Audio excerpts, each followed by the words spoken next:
OpenAI has just released a new model. Well, technically, two models. That's not the story. The story is these models are actually one of a kind, as in, they don't have any competitors. It's something no one's talking about. This new O1 and O1 mini model from OpenAI are agentic in nature. They think like humans.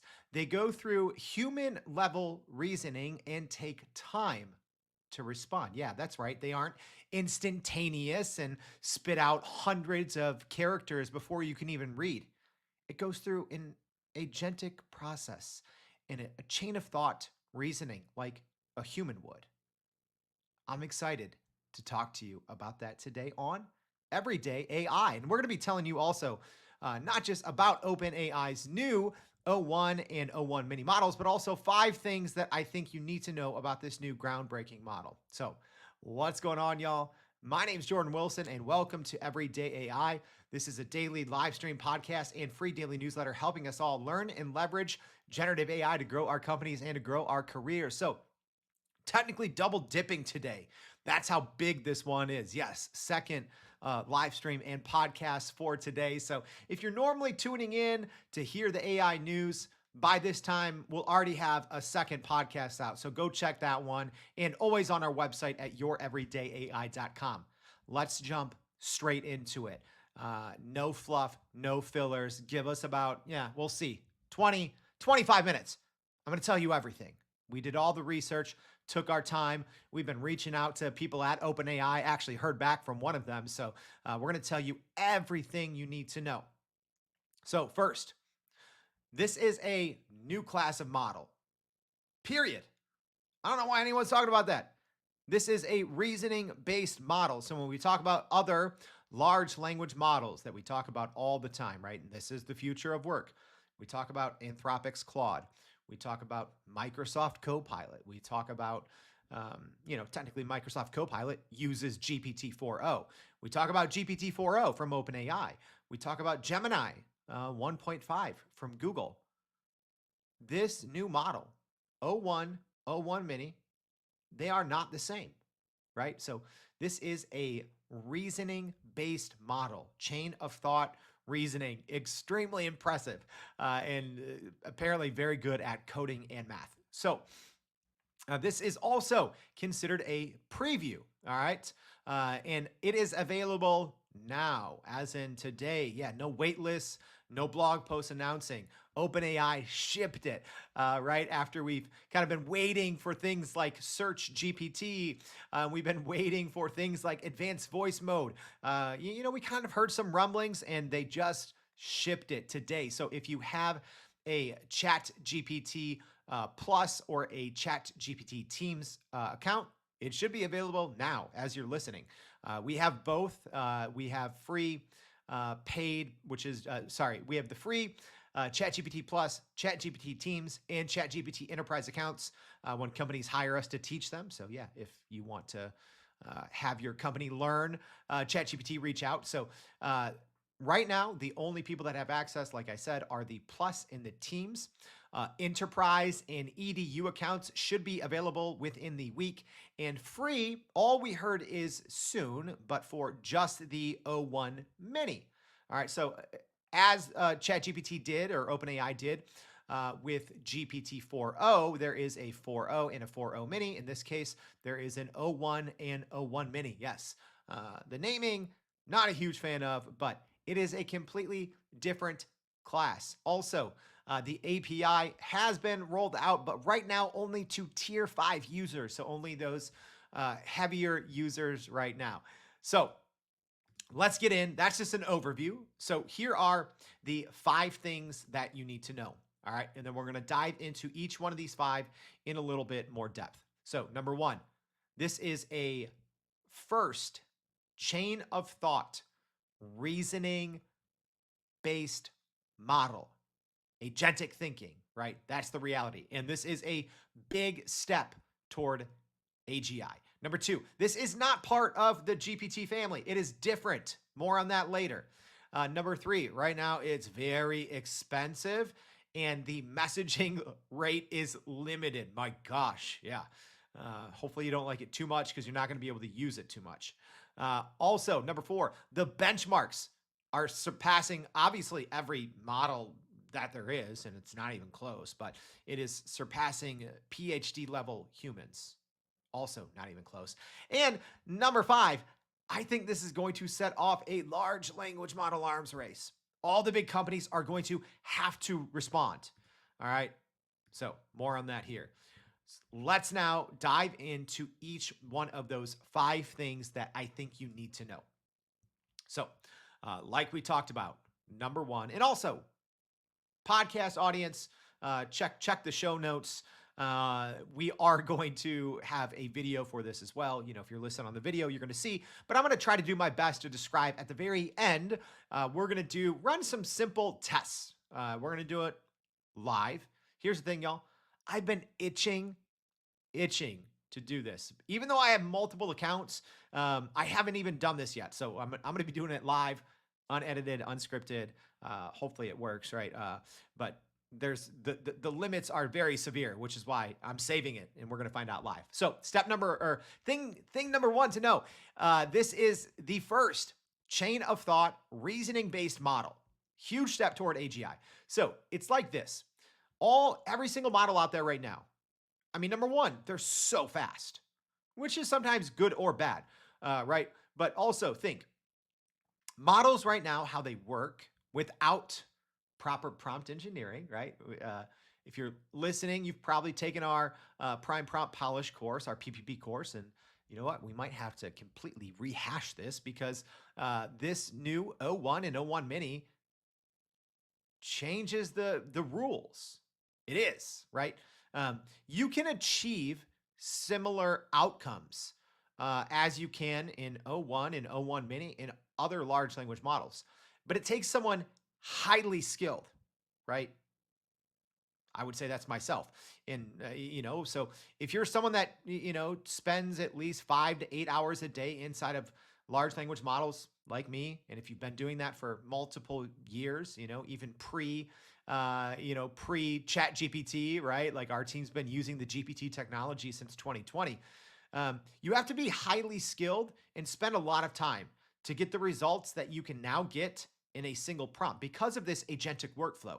And you're going to see this. I kind of have this screenshot here, but there is a toggle after you run a prompt where you can essentially see the chain of thought, right? In chain of thought, it is a prompting technique. That's why I say technically, the outcomes that you can achieve right now have already been available, but it has required someone highly skilled, and it has required usually a lot of time. So you'll see it. It's almost like it's going through, in theory, an ideal outcome of what a very skilled prompt engineer would do over and over and over in multiple steps, right?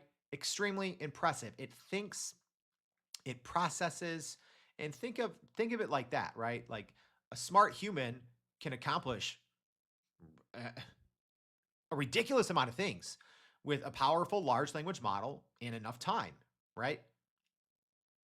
Yes, this is slower, right? So yeah, it might take 10 to 20 seconds, like gasp, right? But that's because you literally have an agentic workflow.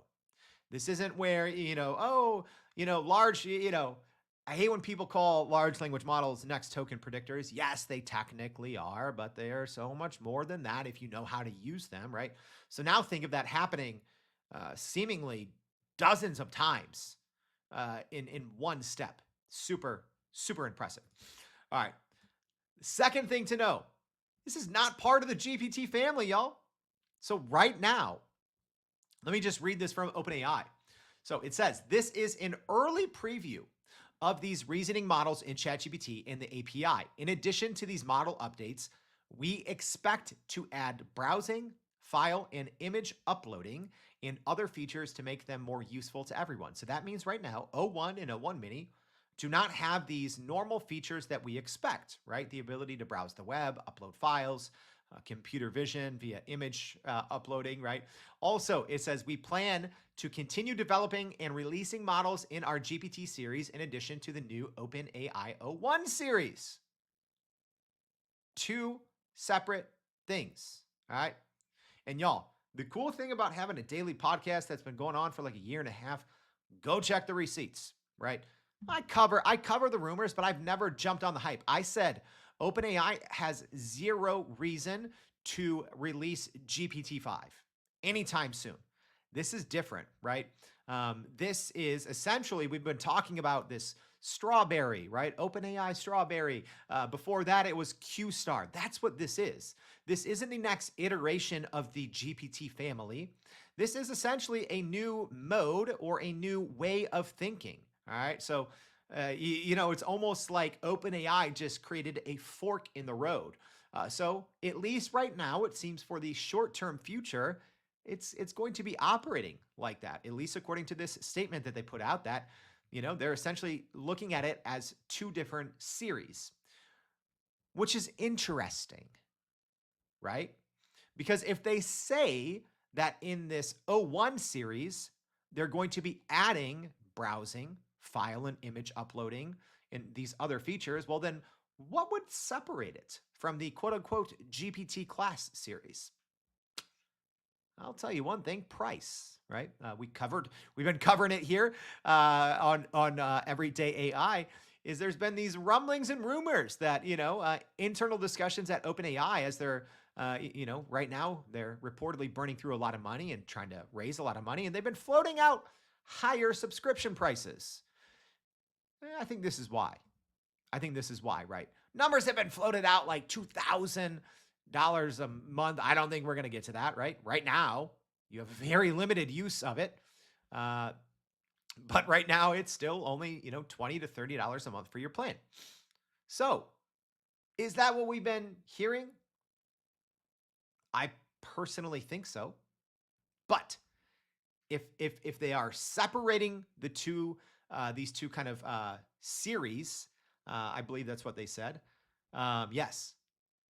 But if they're adding all of the quote unquote GPT features to the O1 series, what separates them? Well, I would think price, right? And maybe this is more for enterprise companies. And maybe, you're going to have to pay a couple $100 or $2,000 in the future to use it. I don't know. But right now, go out and use it now, right?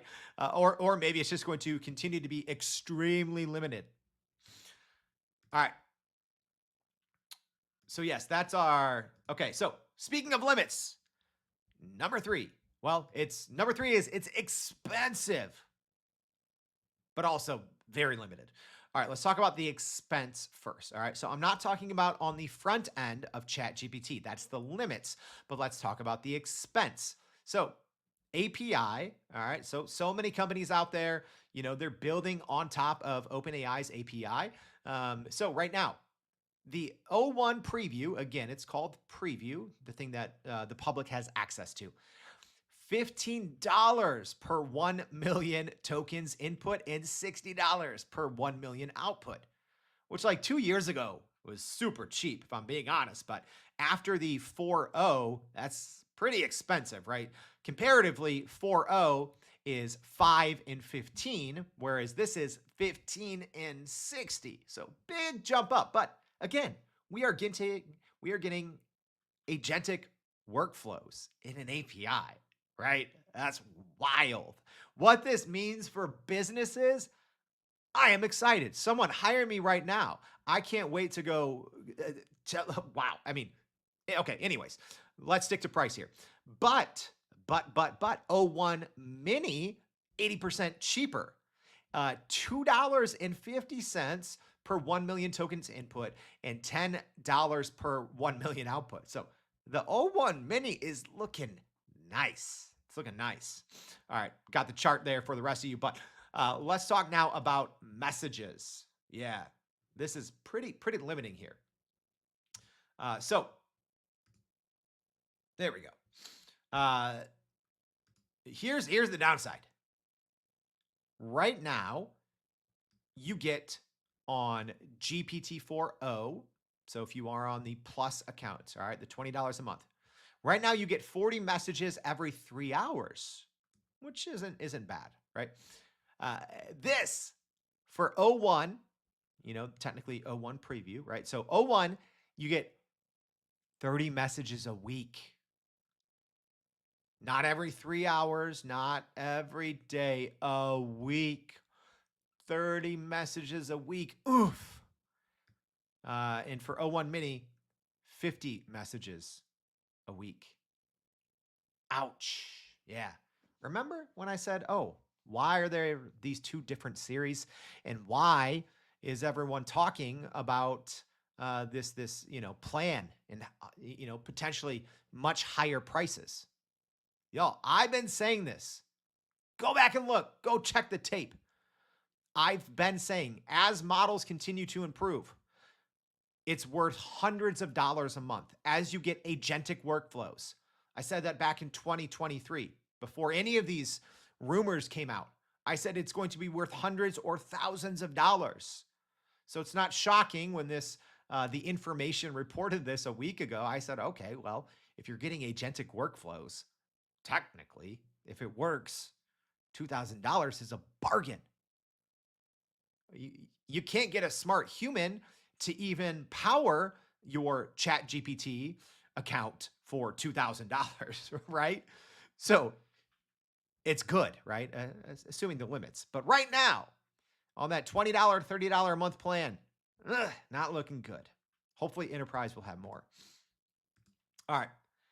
And hopefully, here's the thing I don't like. So I reached out to the head of research at OpenAI saying the 30 to 50 a week is going to be lingering. So asking if there's a way to see your limit, right? What if you're in the middle of a big project and you don't know? Over a week? Okay, how many did I use Tuesday? How many did I use Wednesday morning? Oh, did I use any on my phone on Friday? You have no way to know right now. So Boris here said, good feedback, not yet. So yeah, there's no way to track it. So that's a bummer, but at least they're listening. All right, let's look at number 4. Fourth thing you need to know. The benchmarks are nutty. The benchmarks are nutty. They're surpassing PhD human level. All right, so this is MMLU. All right, so I'm going to tell you right now on the screen, if you're watching, you got this. Otherwise, I'm going to describe it. So up until today, the most powerful model was GPT-4o. Now, if you have a paid account, the most powerful model you can access is O1, technically called O1 Preview. But then there is the O1 that OpenAI has that they haven't released. All right, so we technically have access to O1 Preview and O1 Mini. But the actual O1 model, which is still under wraps, 92.3 MMLU. All right. And yes, I know there's problems with the MMLU benchmark. All right. And to say it very plainly, right? I try to keep things simple here at Everyday AI for the non-technical people. The MMLU is the multitask language understanding benchmark. Yes, there are maybe some better by now, but historically, the MMLU, I call it like the ACT for large language models. So about 4 years ago, right, the scores in the 40th percentile were considered cutting edge, right? The average human, right, the average educated human, not a domain expert, would score in the 30s, all right? It's out of 100. So, if you're a smart human, you'll get in the 30s. Models 4 years ago were in the mid 40s. Domain experts, what that means. Literally think of the smartest human in the world. Get all of the smartest humans in the world, and they all take the MMLU. Experts estimate that they'll get about an 89%. All right. 92.3. 92.3. All the other models right now are in the 88s. So, GPT-4o, Claude 3.5 Opus, Meta's 405B, all of the leading models had been stuck essentially in this 87, 88 range for the better part of 6 months. And people are like, oh, LLMs are stagnant. Generative AI is hype. Look, all this money and they can't get over this, 88 mmlu hump. Well, consider it crushed. 92.3 for O1. The O1 preview is 90.8, but 92.3. Y'all, I don't think there's a technical bar where it's like, oh, we've achieved AGI. 92.3 is crazy. So I remember following MMLU back in 2020 when our team first started using the GPT technology. And I remember back then, the estimates were it would take maybe 15 to 20 years to ever hit 90. Got there in about 3 years, right?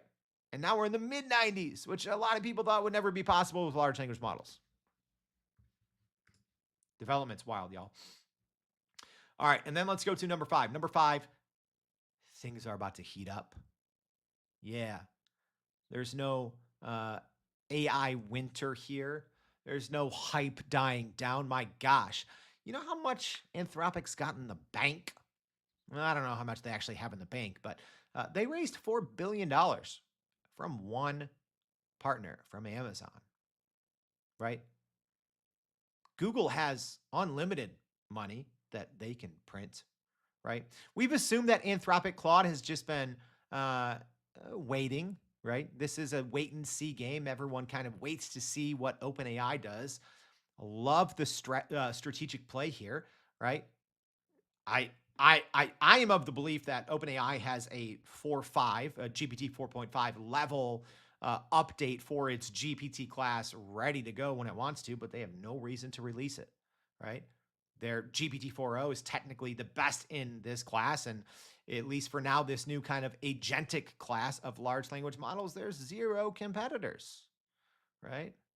I mean, there's other companies out there, that have been creating agentic more like workflows.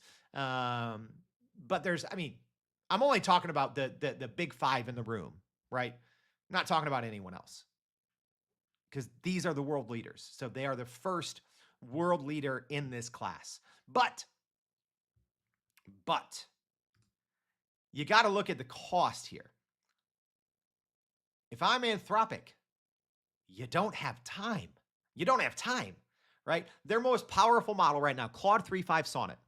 So much of money that these companies make comes from, yes, subscriptions, people paying, $20, $30 a month, whether you're on the base plan or the teams plan.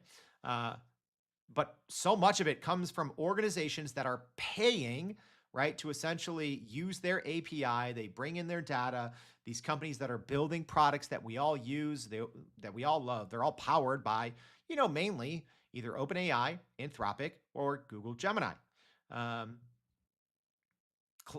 Anthropic, they have to respond, right? Their most powerful model right now is Claude 3.5 Sonnet. We know their order of models goes Haiku, Sonnet, Opus. So they only upgraded their middle model, Sonnet, to 3.5.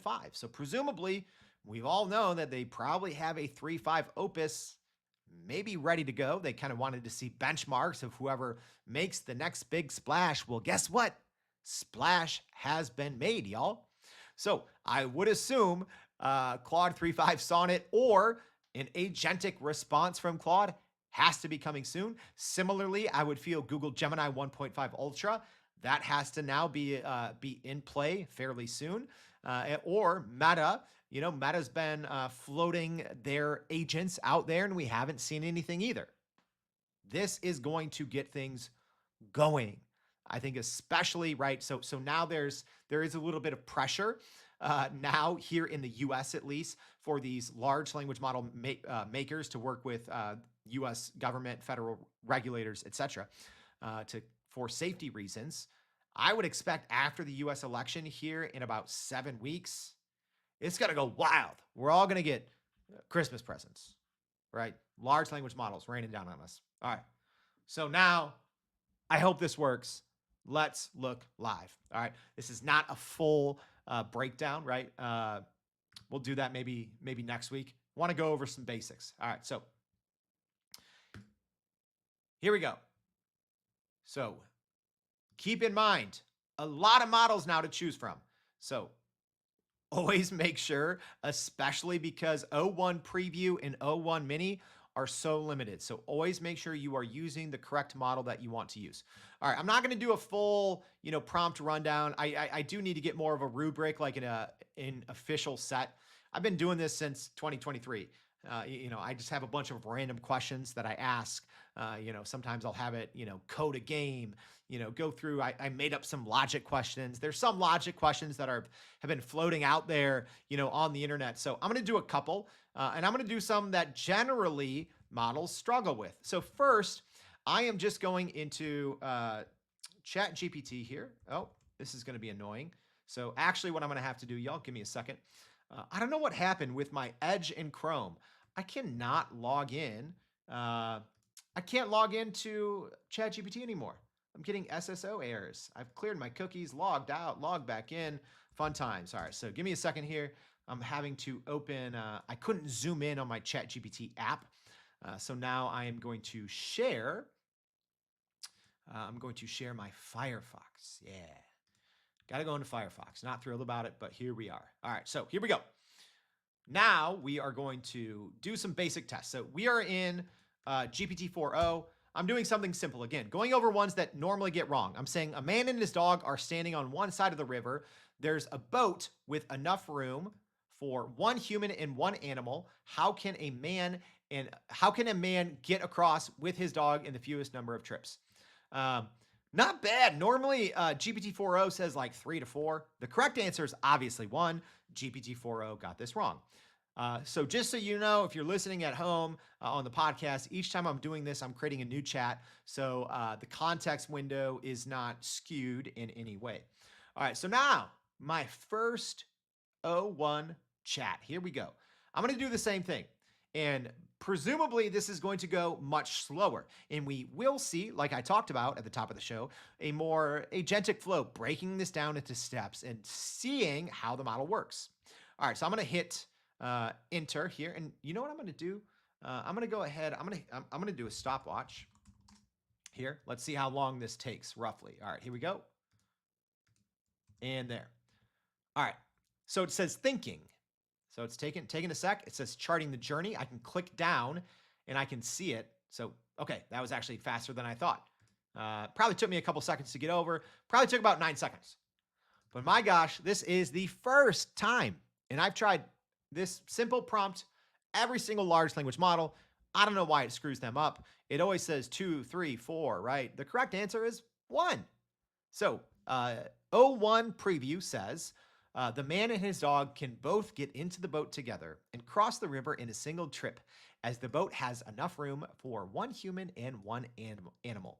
All right, so let's go ahead and let's look at this kind of chain of thought. And it does time it, so it did say here, thought for 5 seconds. All right, so I'm going to click down and we can look. This one's very simple. So it kind of broke it down.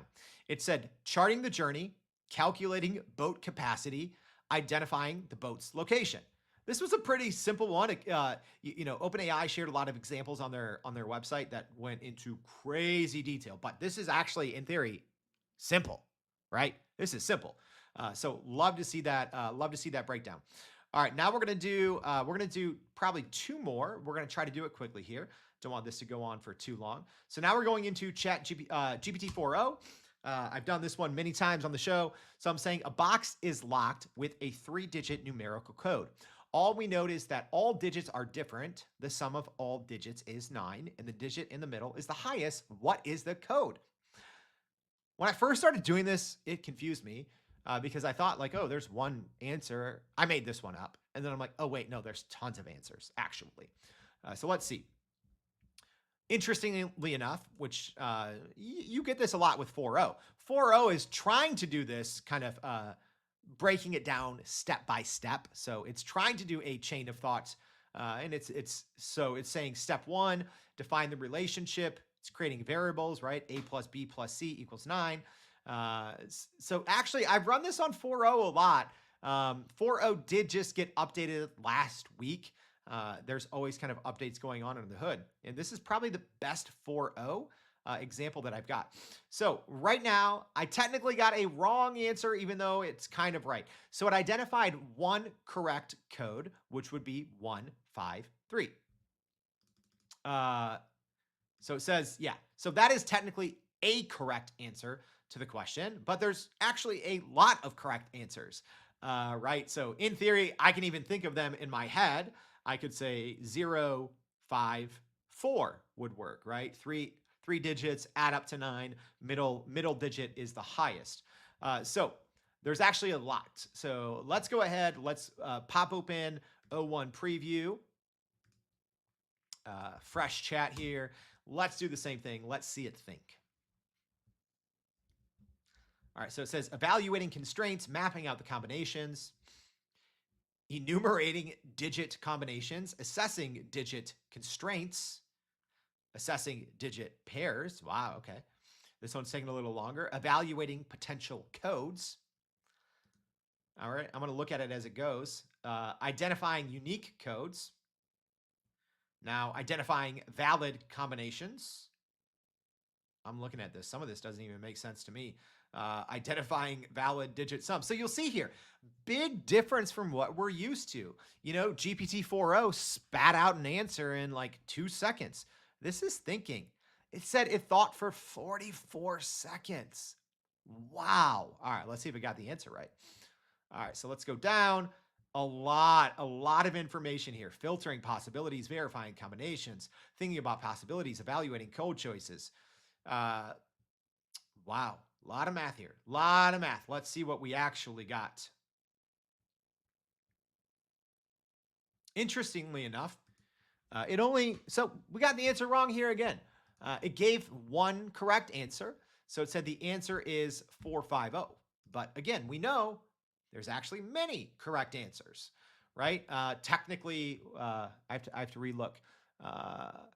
So it says a box is locked with a 3-digit numerical code. All we notice that all the digits are different. So as an example, it said 450.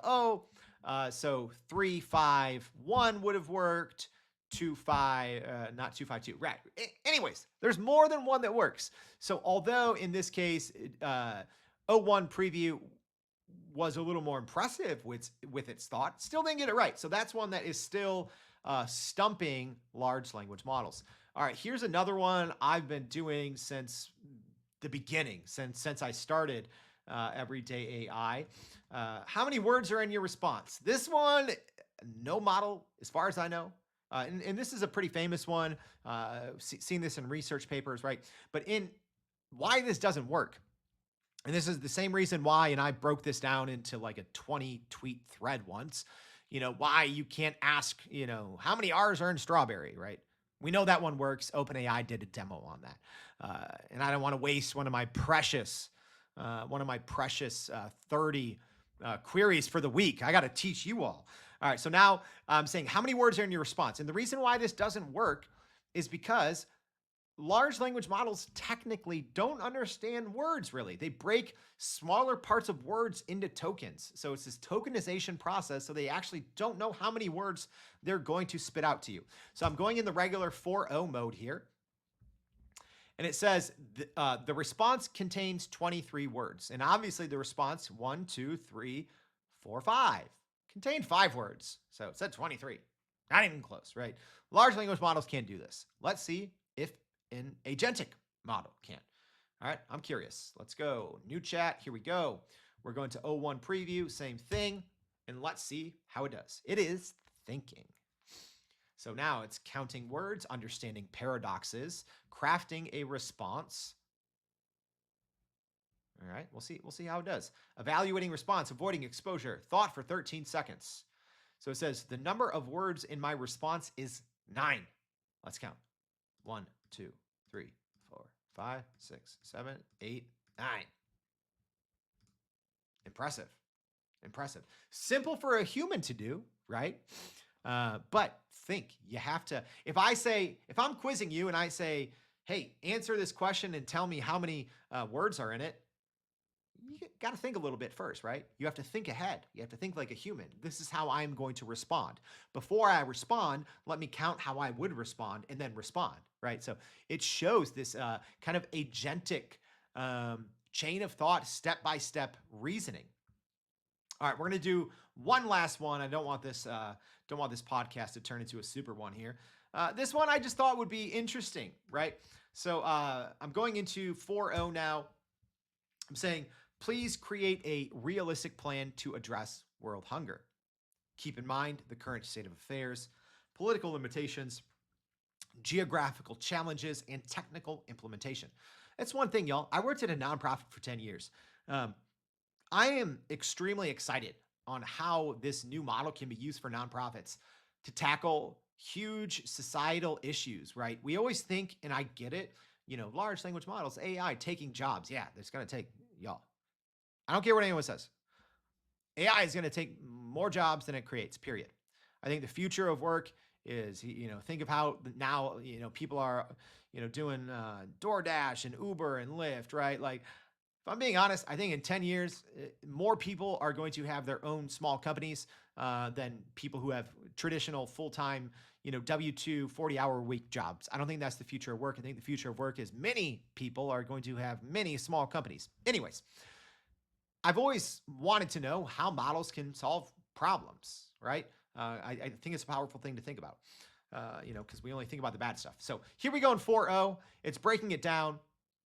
So it says, immediate and short-term relief, 1 to 3 years, improved food distribution, logistics, nutritional supplement programs, key actions. Okay, so it's doing a pretty good job. Lays out a nice plan. We can't judge which one's better, but I'm just curious. I really want for this one.